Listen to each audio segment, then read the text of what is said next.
ఆడపిల్లలపై ఆగని ఆకృత్యాలు. సిద్దిపేట జిల్లాలో మైనర్ బాలికపై లైంగిక దాడి. అట్టుడికిన గురవన్నపేట గ్రామం. పోక్సో చట్టం కింద కేసు నమోదు, నిందితుడి అరెస్ట్. కేసు వివరాలు గోప్యంగా ఉంచిన పోలీసులు.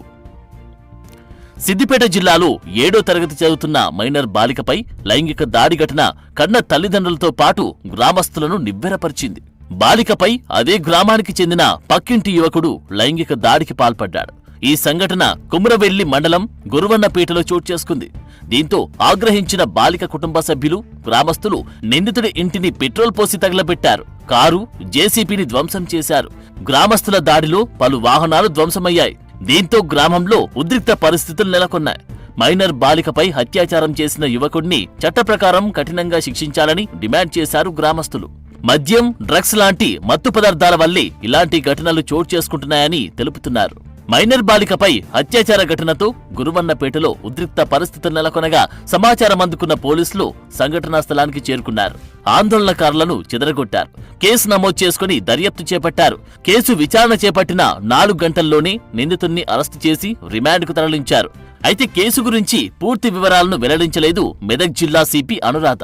పోక్సో చట్టం కింద కేసు నమోదు చేయడంతో పోక్సో కేసు చాలా సున్నితమైన అంశమని వివరాలు వెల్లడించడం కుదరదని తెలిపారు. గురువన్నపేట గ్రామంలో ప్రస్తుతం ఎలాంటి లా అండ్ ఆర్డర్ సమస్య లేదని సిపి స్పష్టం చేశారు. గ్రామంలో ఉండే వాట్సాప్ గ్రూపుల్లో తప్పుడు సమాచారం జరిగినందుకు లా అండ్ ఆర్డర్ ప్రాబ్లం వచ్చిందని తెలిపారు సిపి.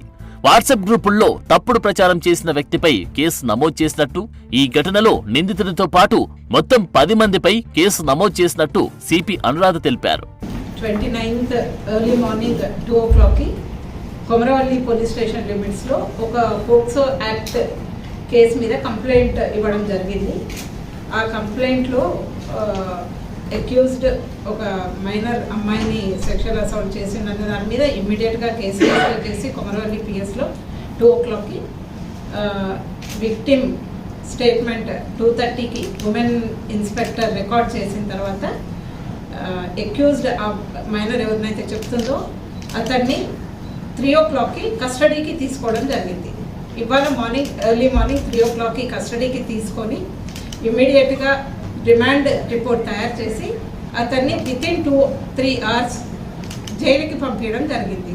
కాబట్టి ఈ పోక్సో యాక్ట్ కేసులో పోలీస్ కంప్లైంట్ వచ్చిన 4 hours లోపల విక్టిమ్ స్టేట్మెంట్ రికార్డ్ చేసేసి విక్టిమ్ని మెడికల్ ఎగ్జామినేషన్ పంపిన తర్వాత అక్యూజ్ని కూడా ఇమ్మీడియట్ కస్టడీకి తీసుకొని రిమాండ్ చేయడం జరిగింది. అయితే దీని తర్వాత కాన్సిక్వెన్స్గా అదే ఊరికి చెందిన ఒక అతను సోషల్ మీడియాలో ఈ కేసు గురించి పోస్ట్ చేయడం జరిగింది. ఈ పోస్ట్ని వాళ్ళ విలేజ్ సోషల్ మీడియా గ్రూప్లో పోస్ట్ చేసినప్పుడు అది అందరూ విలేజెస్ చూసి ఒక ఫాల్స్ ఇంప్రెషన్లో ఇంకా యాక్షన్ ఏమీ కాలేదన్న ఇంప్రెషన్లో వాళ్ళందరూ కూడా ఒక గ్రూప్గా ఫామ్ అయ్యి law and order problem create చేయడానికి ప్రయత్నం చేశారు. ఆ విలేజ్లో law and order problem create చేసేదానికి ప్రయత్నం చేసినప్పుడు ఇమ్మీడియట్గా పోలీస్ రష్ అయ్యి దాన్ని నార్మల్సీకి తీసుకురావడం జరిగింది. ఇప్పుడు ఆ ఊర్లో ఎట్లాంటి లా అండ్ ఆర్డర్ ప్రాబ్లం లేదు, సిచ్యుయేషన్ అంతా కూడా పీస్ఫుల్గా ఉంది. అయితే ఈ సందర్భంగా చెప్పేది ఏంటంటే ఈ పోక్సో యాక్ట్ లాంటివి చాలా సెన్సిటివ్ కేసెస్ మన యాక్ట్లోనే ఉంటుంది. అవన్నీ కూడా కాన్ఫిడెన్షియల్గా ఇన్వెస్టిగేట్ చేయాలి. అండ్ విక్టిమ్ గురించి ఎక్కడ కూడా బయట డీటెయిల్స్ ఎక్కడ కూడా చెప్పకూడదు. ఇట్లాంటి కేసెస్ని సోషల్ మీడియాలో పోస్ట్ చేయడం అనేది ఒక అఫెన్స్. ఈ సోషల్ మీడియాలో పోస్ట్ చేసి దాన్ని వైరల్ చేసి ఊరి వాళ్ళందరినీ ప్రొవోక్ చేయడం వల్ల ఎవరైతే సోషల్ మీడియాలో పోస్ట్ చేసిండో అతని మీద కేసు రిజిస్టర్ చేయడం జరిగింది.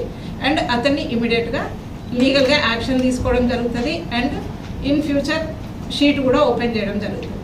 అండ్ ఈ ఇష్యూలో ఇన్ టైం యాక్షన్ తీసుకున్న తర్వాత కూడా ఎవరైతే లా అండ్ ఆర్డర్ చేతిలోకి తీసుకొని న్యూసెన్స్ క్రియేట్ చేయాలని చూసిండ్రో వాళ్ళందరి మీద కూడా కేసు రిజిస్టర్ చేయడం జరిగింది. అండ్ వాళ్ళందరి మీద కూడా లీగల్గా యాక్షన్ తీసుకోవడం జరుగుతుంది. ఇప్పుడు ఆ ఊర్లో అంత ప్రశాంతంగా ఉంది, ఎట్లాంటి ఇబ్బంది లేదు. కాబట్టి ఎవరు కూడా ఫాల్స్ రూమర్స్ కానీ ఫాల్స్ న్యూస్ ఏది కూడా నమ్మకూడదు. అండ్ ఎవరు కూడా లా అండ్ ఆర్డర్ చేతిలోకి తీసుకొని యాంటీ సోషల్ యాక్టివిటీస్ ఏవి కూడా చేయొద్దని కోరుకుంటున్నాను. Thank you.